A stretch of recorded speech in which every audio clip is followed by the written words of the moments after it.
Everyone, it's Nikhil from GameStable here. So yes, so I have a few things to say about my channel. Firstly, yeah.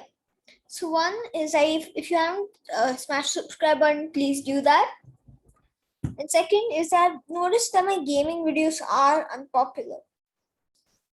So I just wanted to ask you if you want me to try out like my I have a cricket game downloaded on my device, so I can play that if it would get more views. Then I'd be good with that. It's up to you for decision. And sorry about uploading this a little late. I couldn't upload earlier. So yeah. So today we're gonna be reacting to Oversimplified's World War II Part 2. Tomorrow I don't know what I should do. I'm gonna do another Oversimplified, but I'm not sure which one to do. So yeah, let's start. This video was made possible by Skillshare, an online learning community. Stick around until the end of the video to learn how you can get an exclusive deal just for Oversimplified viewers. Part 2. So what else is happening? Well, when I said Britain was all alone, that wasn't entirely true. Many Commonwealth nations... Yes, currently Britain had the biggest empire in the world. And you can see parts of South America, which was with the Axis. You'd be like, wait, where? Yeah, that's part of France, even today. So yes, so they could just take over French Indochina, which is Vietnam, Laos, and Cambodia. They could try to put naval invasion to Madagascar, take over all of this. Yeah, so basically, since Belgium had, how do I say, they had given the territory to British once. Oh, and if you can see this, you might say, hey, wait a minute, which country is that? The Vanuatu. I'll show you what it is.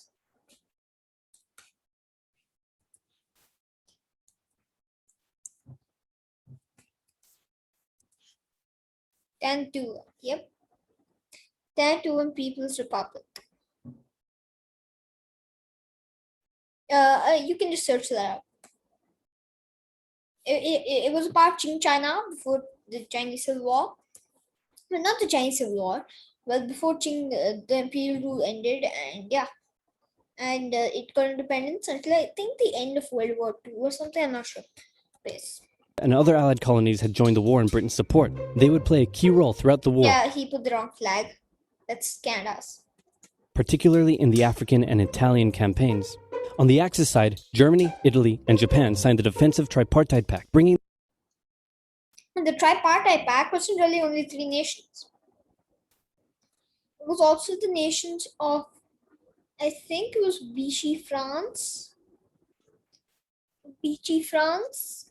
No, wait, sorry. I mean independent nations.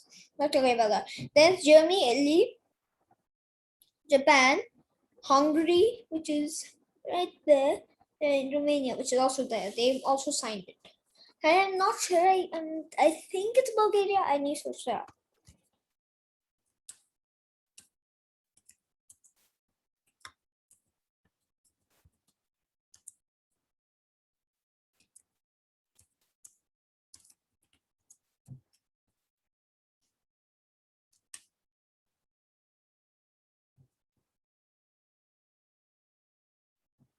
Yeah, Hungary, Romania, Slovakia, Bulgaria, Yugoslavia, Croatia, Germany, Italy, and Japan. There are a lot more than I originally thought. Anyways, in their military alliance even closer together. The Soviet Union's war against Finland should have been an easy victory. And the Winter War was just a struggle for the USSR. And you might think, hey, wait a minute, this is the current borders of Finland. Wait, no. So Finland's current borders are like here. I'm just drawing them on my thing. That's the current border of Finland.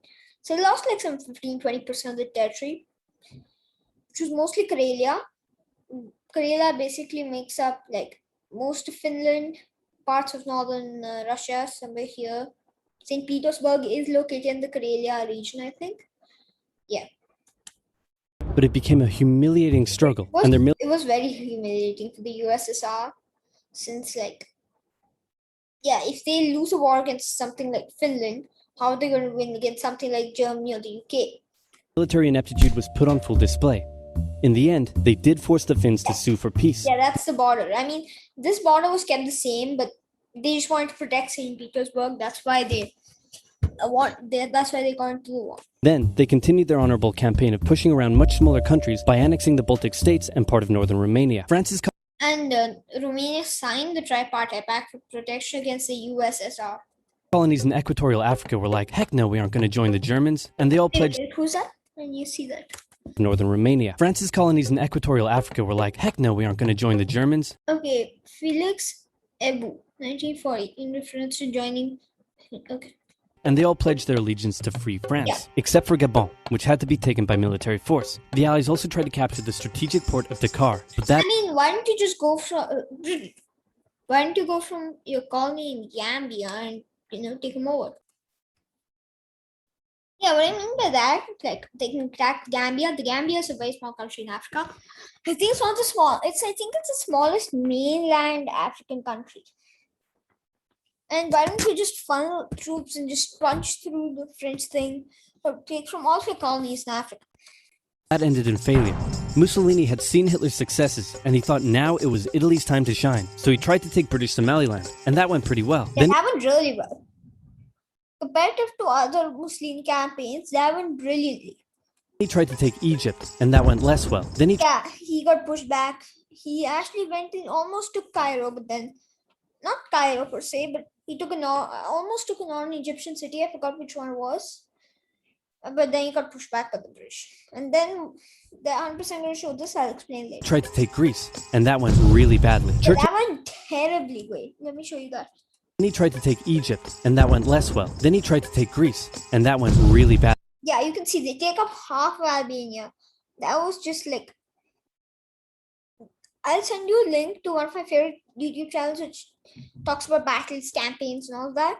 It's called Kings and Generals. I'll leave the link to the video about the Greco-Italian War where Greece basically defeats Italy. It's a 2-hour thing. You can watch in small parts every day. So yeah. Badly. Churchill began referring to Italy as Europe's soft underbelly. Yeah, apply code. Yeah, it was basically Europe's soft underbelly. Also one of the most southern countries of Europe. So yeah. He began favoring a military campaign from the south and started sending British... Yeah, but then they take Albania, Algeria, Tunisia, and Morocco. Morocco was in French hands too, so yes. British troops to Greece. All of this had Hitler pretty concerned, and he moved to protect his southern flank. He had been getting friendly with Hungary and twisted their arm into signing the Tripartite... As I just said, they signed the Tripartite Pact. And this is the leader of Hungary. Pact and joining the Axis powers. Romania was also eager to join for protection against... See? And you might think, wait a minute, this is Hungary's borders. Why do they have all of this? Because when they took Slovakia, Hitler gave them that. Then Romania was forced to sign it in order to gain this. The Soviet Union. The Tripartite Pact was designed to prevent any other... Yeah, see, so the main ones that signed it, Germany, Italy, Japan, Hungary, Romania, but you forget Slovakia, and also I forgot the other one, I don't know. Countries from deciding to join the Allies. Specifically, Britain's old ally, the pesky United States of USA. America. When war first broke out, American public opinion was strongly against joining in. In 1940, there was an election. The Republican candidate said, "I will not send any young Americans to die in Europe." And sitting President Franklin D. Roosevelt said, "I will also not send any young Americans to die in Europe, unless I have to." Yeah, and Roosevelt had already served his 2 terms already. From 1932 to 1940, already served 2. And he won this one, he won 4 terms and served for 12 years. But you might be like, wait a minute, how do you do that? 3 terms of each 4 years would have been 12 years, not 4, but he died like, I don't know, like 5-6 months after he got elected for his 4th. And so you might think, wait, but how could he get elected for 3 or 4? Because isn't to the limit? It was the limit only during Nixon's presidency, I think. They said that as an amendment. So that was the limit. I think we've already been recording for like 10 minutes now. If the 2 minutes have watched. Then I might. And Roosevelt won. Churchill asked him to join the war, but Roosevelt said, "No can do, Winston. But you know what? Here, have some weapons." America began supplying the Allies with food and munitions, but there was one problem. German U-boats were sinking thousands of Allied supply ships in the Atlantic, including American ones. If the Germans could sever... And you, wait, sorry. Britain's supply line, the UK And you should have seen how many they sunk. I mean, Britain was still extremely well supplied, even though the Germans were sinking thousands of Allied ships. I mean, like, I think it was over 1 million tons of cargo were sunk. I'm not sure about that, but 1 million tons, that's a lot. would starve. Throughout the war, the Allies had to come up with better technology to fight the U-boats. Improved radar, aircraft with longer range, better weaponry and convoy tactics. At one point, a man even called a meeting and said, "Pikecrete. You take some wood, you take some ice, you put them together, you get pikecrete." And then he pulled out a gun and shot some wood and it shattered. And then he shot some pikecrete and the bullet ricocheted off it and hit someone else in the conference room. Okay, I want to Google that up. Pikecrete is basically makes a food nice, and I want to Google that up.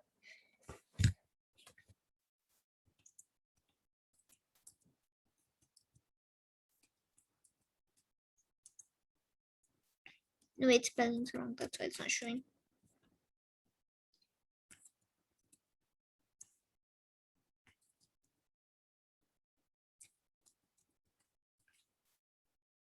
I really want to see this. Quebec Conference in 1943, Lord Mountbatten, which is a block of pikecrete, a long demonstrates potential institution. Other was pikecrete, yes. But I was thinking, yeah, Habakkuk was a dumb project. They want to make a pikecrete aircraft carrier. So yes. Then they tried to make a pikecrete aircraft carrier, Yeah, but that idea was scrapped because that's a really dumb idea. In the end, Alan Turing and his team of And Alan Turing was basically killed.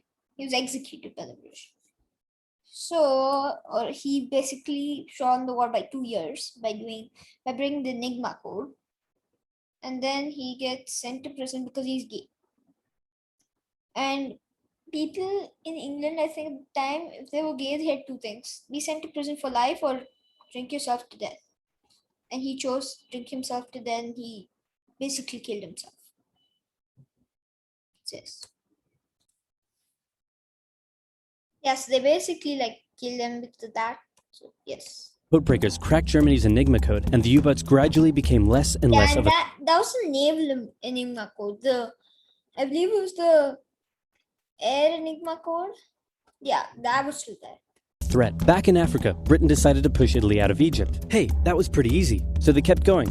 Hitler realized he was going to have to finally step in and do something. He went to Bulgaria and Yugoslavia and said, "Hey, I'm going to..." Yeah, Yugoslavia and Bulgaria also both signed it. Oh, you can see this thing right here. That's the Bulgarian-Yugoslavian border. Move troops through you to get to Greece, so either join us or, be invaded. Bulgaria opted to join them. Yugoslavia opted to be invaded. Then Greece finally fell to the joint German-Italian invasion. The British had moved troops from North Africa to fight in Greece, which helped Rommel and his tank divisions push the British back. And many people consider Rommel to be the greatest Axis general during the war.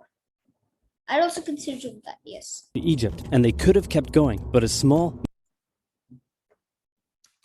mostly Australian force held out under siege for 8 months in Tobruk, denying the Germans a strategic port city and disrupting their supply line. Despite having some success in the Middle East, the British didn't seem like any real threat for now. Hey, Soviet Union, look out! And as soon as he declared war on the Soviet Union, the war was over. As soon as he declared war, the war was over already. Because that was such a foolish decision from Hitler, and his ideology made him hate communism. And now, since he had the entire front open, he decided to do it. But that just lost him the war. 3 million troops, Hitler launched the largest ground invasion in history, and Stalin was far from ready. Both Churchill and Roosevelt had warned him of an impending attack, but he dug his head in the sand, and There's no sand in Russia, but that's just funny. Soviets didn't stand a chance. Germany made staggering progress, with huge encircling movements capturing mind-boggling. And the encircling movements, I think, worked like this. There's an army to fight against another Soviet army, while two armies went from the side and then gotten. Numbers of Russian troops. 250,000 at Bialystok, Minsk, 300,000 at Smolensk, nearly 700,000 at Kiev, and again at Vyazma and Bryansk. Leningrad was put under a siege that would last an insufferable. And the Finnish also got a lot of their time back. Yeah, and Leningrad, basically St. Petersburg, Stalingrad, basically Volgograd.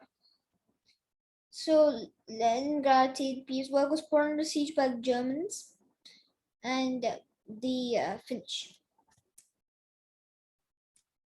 For 4 years. The invasion of Russia had been Hitler's main ideological goal from the beginning, and his hatred for the ethnic peoples there was now unleashed in all its fury. The Eastern Front of the Second World War was brutal for all that endured it. The Germans were now inside of Moscow, and that's it. It's all over. But then it happened. And Napoleon got Moscow and they got pushed back. And then the winter comes and all that stuff. It got cold. Stupid cold. Hitler had hoped the Soviets would give up before winter, but they kept fighting. His commanders came to him and said, if he had got like winter clothes, he actually could have won the war if he'd given this man winter clothes. "Can we please dig in for the winter and wait until spring?" "No, keep going." "But oil is literally freezing inside our vehicles." Yes, "That's fine." oil was freezing inside their vehicles. Their horses were frozen, so that since no oil, they need horses. So yes. And if Hitler had let them like stop fighting for the winter, then they could have actually won the war. "Fine, keep going. We're having to leave the corpses of our frozen horses by the side of the road so we can still find our way in the snowdrift." "Perfectly normal. Keep going." Hitler hadn't given his millions of men winter clothing and supplies because he thought he really should have won by now. Then Stalin called in troops from the Siberian front. And Siberian front, pretty much the coldest place on Antarctica. Siberia, coldest place, not in Antarctica. So yes, so they were trained to find the cold. Actually trained to fight in the extreme cold, and the Germans were no match. They were now being pushed back. They had no choice but to dig in and wait for winter to end. And also, they could have sent like just these two armies to perform an encirclement movement again if the Soviet army had gone that far down. Germany's victories were staggering, and Japan was eager not to miss the victory bus. Their war in China had come to a standstill, but they wanted to keep expanding their sphere of influence and getting those sweet, sweet raw materials. They began making plans to expand southward, but there was a problem. And you're like, wait a minute, why the Philippines then? Aren't they a colony of Spain? They once were a colony. Well, Spain is also neutral. Why aren't they there? Weren't they independent or, colony of Spain or something? They were a colony of the US. Yeah, they were a colony of the US because in the Spanish-American War, the US acquired territories such as Puerto Rico, the Hawaii, and the Philippines. So they had until just after World War I. That's why it was neutral. Southeast Asia was heavily colonized by America and Great Britain. Yeah, see, America, Great Britain, and the part of Netherlands, which was still independent, and Australia had Papua New Guinea. It was also full of ocean. Ocean meant naval combat, and there was no way the Japanese Navy could stand up to the US and the UK. So they thought, wouldn't it be nice if we could destroy their navies before we begin our conquest? And that basically lost the war for Japan. Once they thought about the raid on Pearl Harbor, that lost the war for them. Because that got the US, and they had a much bigger navy, much better army. Well, army was pretty good, but yeah, it's comparable. And so it was. In marshy terrain, Japan had it. In open terrain, America had it. On December 7th, 1941, the Japanese launched a surprise air raid on the US Pacific Fleet at Pearl Harbor and inflicted a huge amount of damage. They also attacked British... Yeah, but they didn't really damage, they damaged 10 to 15%, 20% maybe of basically everything else there. colonies in Southeast Asia. Roosevelt had no choice but to declare war on Japan, and so did Churchill. Hitler then declared war on America. Why Hitler? And once that happened, America was like, Germany first policy, get rid of Germany, then go after Japan. Even though he totally didn't have to. Yeah, The attack on they Pearl controlled Harbor the foot. seemed like a big Japanese victory, but they didn't attack any of the naval repair yards, fuel storage tanks, or the submarine base. Submarine base. If they had taken all of these, America's fleet would have been crippled. Meaning the Pacific Fleet would be up and running again pretty soon. In the meantime, though, the Japanese were able to begin their conquest. They took Guam, the Gilbert Islands, Wake Island, Hong Kong, and the Philippines. They forced Thailand to join them so they could march their troops through to Malaya. They swept through Singapore, North Borneo, the East Indies, New Guinea, the Solomons, and they were now threatening northern Australia. Yeah, we think of Japan, Australia as a really faraway place. But all they really had to do was take core parts of northern China and the entire Southeast Asia. And the borders of India. Japan's victory had been as staggering as got Burma. They took Burma, which was a part of the Indian colony at the time. And basically that established the modern borders of Burma. Well, not the modern borders of Burma, but still pretty close to it. Actually, yeah, the modern borders. True. And British Indian troops were here. Indian and British troops went when Burma was not conquered, and they just took this route and helped resupply the Chinese. The Germans, and it reinforced the Japanese idea that this was a divine war which they were destined to win. But their victories had been based on speed, not power, and power would eventually. And people get very confused. Manhattan Project wasn't really done in Manhattan, New York area, some of that. It was actually done in New Mexico, so half the country. Catch up with them. For now, though, in all occupied nations, the people suffered. Yes. Persecution, forced labor, harsh punishments for any who spoke out against their occupiers. In Europe, the Nazis were rounding up ethnic minorities and other. And Japan, pretty much, that was a form of slavery in Japan, but not slavery per se, but forced labor, basically war captives. Basically, POWs pretty much had to do forced labor, almost were like slaves, so yes. Other unwanted groups and individuals. In particular, millions of Jewish people would suffer. It was not just the Jews, it was the Russians, the Ukrainians, and I think of one more. Oh yeah, the Gypsies. Can't remember. Yeah, they're called the Roma also. Suffer through the terrible events of the Holocaust. Brave resistance movements rose up in defiance. Yes, the Free French. Or the White Roses, you could call them. I'll show you what they were.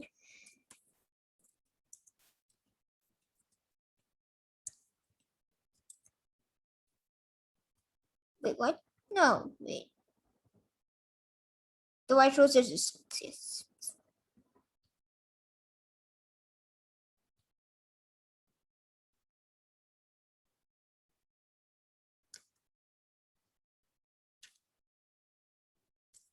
Okay, so here it is.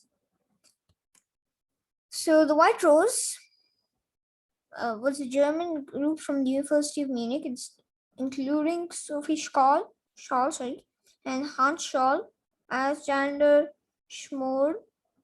The group conducted an anonymous leaflet graffiti campaign. They called the act of opposition to the Nazi regime. Their activity started in Munich on 27th of June 1942 and ended with the arrest of the core group by Gestapo, 18th February 1943. The other members and supporters of the group, they carry on distributing pamphlets, face show trials by the Nazi People's Court. Many of them were sentenced to death or imprisonment.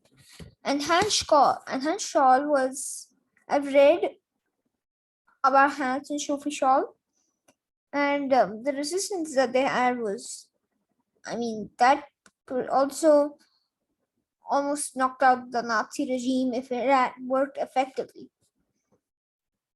But it did work in helping other resistance movements, such as the Free French, which was already there, but wasn't really liked. How do I say it? I don't know how to say it, but yes. Free French was there, but after they saw that, they got more motivated. And Hans Scholl was executed, Sophie Scholl was imprisoned, I think. So yes.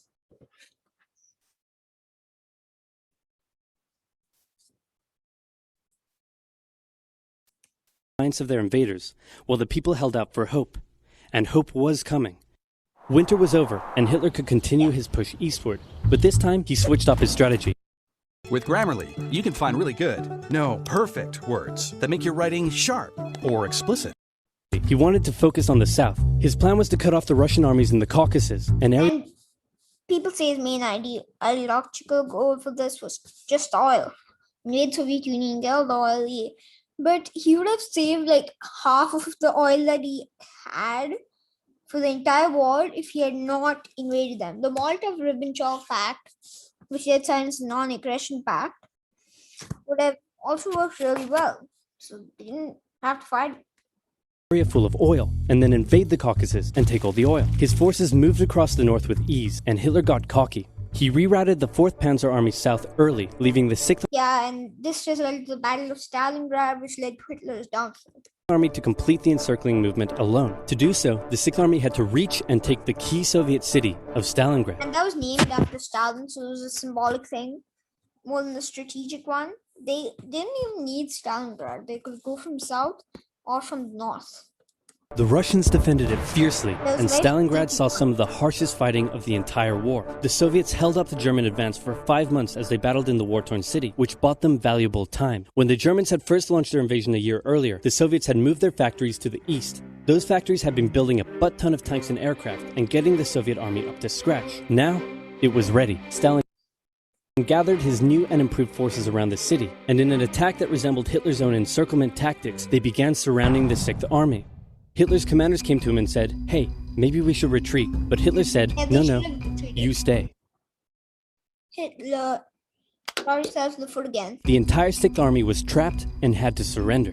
With complete air superiority, the Soviets started pushing westward. For Stalin, it was a resounding victory. For Hitler, an absolute catastrophe. And you might look at stuff on it. For Stalin, it was a resounding victory. For Hitler, an absolute catastrophe. Yeah, you might look at Stalin and say, wow, how is he that old? He didn't until the 1950s. Well, he was old. He actually started his dictatorship in 1924 after the death of Lenin. So he basically had 29 years. And Stalin was like 15, 20, 25 years younger than Lenin. Sis. And Hitler was born in 1889, while Benito Mussolini was born in, I think it was 1883. So Mussolini is 6 years older than Hitler. And yes. Things also weren't looking too good for Hitler elsewhere. With America now in the war, Allied bombing over German cities reached And especially the firebombing over Dresden. I mean, the firebombing over Dresden was like crazy. And I really don't know how to say it. I think it was like over 100 bombs were here on Dresden. I think so, yes. devastating levels. In Africa, the British had pushed Rommel back again. Yeah. Then they were pushed back again. And finally, after a decisive battle at El Alamein, and with American and British troops arriving in the west, the Germans and Italians were squeezed out of Africa. But Japan the only place Italians now held was East Africa. was also already seeing its Yeah, rapid yeah. success being turned around. They attempted to take the island of Midway, but the US Navy was ready for the attack, and they sank Japan's carrier. Actually, they sank a lot of them. Yeah, and that 248 naval aircraft. 248 aircraft is a lot. People underestimate that. That is a lot of aircraft. 248 aircraft basically is, how to say it? Is basically 4 carriers. And 4 carriers can carry up to, I think it was 70, 75 aircraft in one. So yeah, and this is a battle which the Japanese Navy never recovered from. And why are they showing this in Battleship? It was a battle from which the Japanese Navy would never recover. British, Indian, and Chinese troops held the line in the harsh jungle terrain of Burma, and the Japanese suffered losses in the Solomon Islands and New Guinea. They began to realize they were not invincible. With the Axis out of Africa, the Allies had to decide their next move. Churchill still wanted to attack from the south, while the Americans preferred a full sea invasion in northern France. All right, said the Americans, we'll do it your way. Allied forces successfully landed in Sicily and began moving north. They also carried out bombing raids over Rome. The thing was, many of the people in Sicily had relatives living in America, and they greeted the American troops Yeah, and basically they just kicked the Italian troops out of their own territory. quite warmly. With the war reaching home territory, most Italians just weren't that into it, and Mussolini was suddenly very unpopular. He was voted out by his own fascist Grand Council and was toppled from power. Italy immediately began negotiations for surrender. Hitler wasn't surprised and had already sent And Mussolini wasn't even in charge at that time. It was one of Mussolini's generals. I'm not sure which one. reinforcements southward. In an operation he ironically called Operation Axis, German troops quickly disarmed Italian troops in the north. The Allies continued fighting the Germans up through Italy, but then winter set in, meaning mud, and everything slowed to a halt. All right, said the Americans, let's do it our way as well. Germany had made itself a lot of enemies, and millions Okay, I want to read this. Okay, so the enemies to Germany. The US, UK, Canada, Free French forces, Polish forces, French resistance, Australia, the Free Belgian forces, Free Czechoslovak forces, Free Greek forces, Free Luxembourgish forces, Free Dutch forces, New Zealand, Free Norwegian forces, and Danish sailors. Wow, that's a lot. But Wikipedia screenshot because I'm lazy, lol. Of Allied troops had been gathering in England as factories worked around the clock producing the war material needed for a super crazy massive, the likes of which the world has never seen before, invasion of Europe. The Germans knew an Allied invasion would come, but they didn't know where it would land. Thanks to Allied deception tactics, they thought there was a pretty good chance it would come again. And the deception tactics were brilliant. So, George Patton, most people consider him to be the best general of the World War One, best Allied general at least.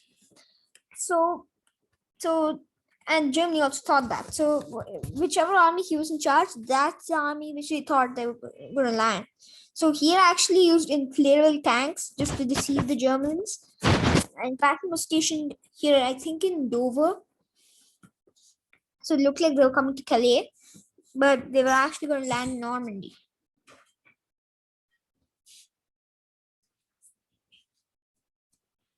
Yeah, so that's it. Calais, but the Allies were really going to land in Normandy because it was less fortified and the beaches were nicer. Under the careful planning of General Dwight D. Eisenhower, the invasion that had been long in the making was just about ready to go. Just one thing was preventing the launch: the British weather. For a short while, everyone sat around waiting for a decent day, and then it came. On the night of June 5th, over 1,000 bombers took off and raided coastline defenses, while paratroopers were dropped inland in a bit of a chaotic operation, tasked with sabotaging defenses and capturing key bridges to stop any German reinforcements from reaching the beaches. Early the next morning, the barrage came, as Allied ships fired a huge number of shells at the German fortifications, and then the landings. The Americans at Utah and Omaha, the British at Golden Sword, and the Canadians at Juneau. It was a tremendous struggle with a great loss of life, particularly at Omaha. In Omaha, the people dead in just one day, the same amount of deaths the US has faced in the entire war with Afghanistan in the last 14 or 15 years. But the Allied troops captured the beaches and the landings were a success. Then they began their movements inland. They took the port of Cherbourg and the city of Caen. The Americans moved south to capture Brittany. Then, in a massive disaster for the Germans, British and Canadian troops from the north and Americans from the south trapped the German 7th Army in a near wipeout encircling movement. In August, Allied troops landed in the south of France to little resistance. On one beach, all they found was a Frenchman handing out champagne. Paris was liberated and the Germans were pushed out of France as the Allies entered Belgium. In the Far East, the Allies started to push the Japanese out of Burma, as the Americans launched a two-pronged offensive in the Pacific. In the south, General MacArthur led the push to liberate the Philippines, while General Nimitz oversaw the brutal island-hopping campaign. Not General Nimitz, Admiral Nimitz. American forces had to make hard-fought landing after hard-fought landing on fiercely defended small islands as they moved steadily towards the Japanese mainland. The Japanese believed that the greatest thing a person could do was to die in battle, and the most dishonorable act was to surrender. As a result, they fought ferociously to the very end, and the closer the Americans got to the mainland, the more ferocious the resistance became. In February 19... Many people talk about Iwo Jima, but very few talk about Okinawa. And Okinawa had larger loss of life than Iwo Jima. For both sides. 1945, the Americans captured the island of Iwo Jima, and an intense firebombing campaign of Japan's wooden cities began. The Allies suffered some setbacks trying to liberate the Netherlands, but they were making progress and were now threatening the industrial heartland of Germany. Hitler's health, both mentally and physically, was rapidly deteriorating. Things were looking bad, and he was desperate. He said, "We need to turn this thing around, and I have just the trick. Remember a few years back when we blitzkrieged through the Ardennes and trapped the Allied forces in Belgium? Well, I'm going to do the exact same thing. Again." He gathered his forces and tried to pound them through the Ardennes. He used up the remainder of Germany's strength and resources, and he managed to create quite a nice bulge. He also trapped some American forces in the Belgian town. Battle of the Bulge was the bloodiest battle on the Western Front. So yes. Of Bastogne. The Germans sent the trapped Americans a message saying surrender or be annihilated. When it was read out to the commanding officer, he said, "They want to surrender? No, sir, they want us to surrender." Nuts! And that's what they sent off as their official reply. General Patton's Third Army then managed to break the siege from the southwest, and the Germans were pushed back. Hitler's last-ditch attempt had failed, and what followed was a total collapse of the German forces. The Allies pushed into Germany from both sides. The Soviet Union took Warsaw and kept pushing to Berlin. In his bunker, Hitler realized all the Battle of Berlin. Hope was lost. Berlin fell, and with it, Hitler's dreams of a great German empire. Two of the Axis nations had been knocked out. One to go. The Americans began their assault on Okinawa, the last island before they would reach the Japanese mainland.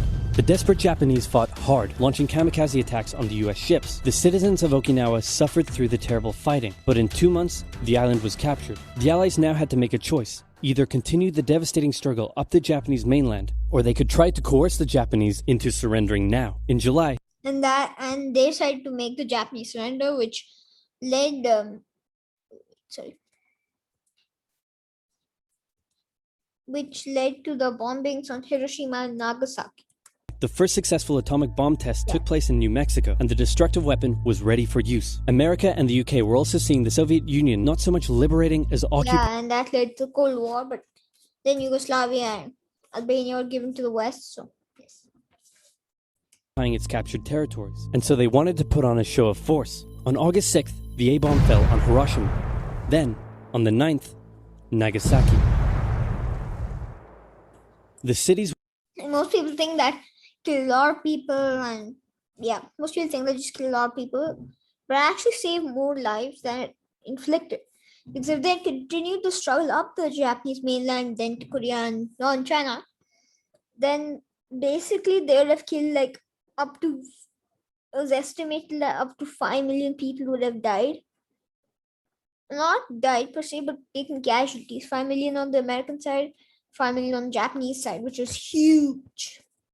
were reduced to rubble, and for the people living there, it was a terrible fate. But for the Allies, it achieved their main aim. In September, the Emperor announced Japan's surrender, saying the war situation has developed not necessarily to Japan's Yes. advantage. After 6 years, war was finally over. The Allies occupied Japan for 8 years. The Emperor was allowed to keep his position, but General MacArthur made sure this picture was printed in the Japanese press to display to the Japanese people that their emperor was not the divine, powerful being they had believed. Germany was divided between America. Yeah, and then this all led to West Germany and then East Germany, which led to the Berlin Wall. The UK, France, and the Soviet Union. In 1949, the Allied sectors were united Wait, but why didn't you make this a natural part of France until it was reunited? Yes. into West Germany. The Second World War had been more terrible and destructive than the first. In its aftermath, two major superpowers with two very different ideologies had come out victorious, and the tension between the two of them would create a new kind of war. The Cold War. A very, very cold one. Wow, Churchill, that looks just like me. And your app is doing really well. And this quesadilla you made is to die for. How'd you Okay, they're just going to show a skill shot right now. So we're going to skip that. So yes. So next thing I'm planning to do the Three Kingdoms period or the Cold War. So please comment below if you want me to do Three Kingdoms Cold War or if you want me to switch to cricket instead of Asphalt. So thank you for watching. Please smash like and subscribe button. Link to the original video in the description. And bye.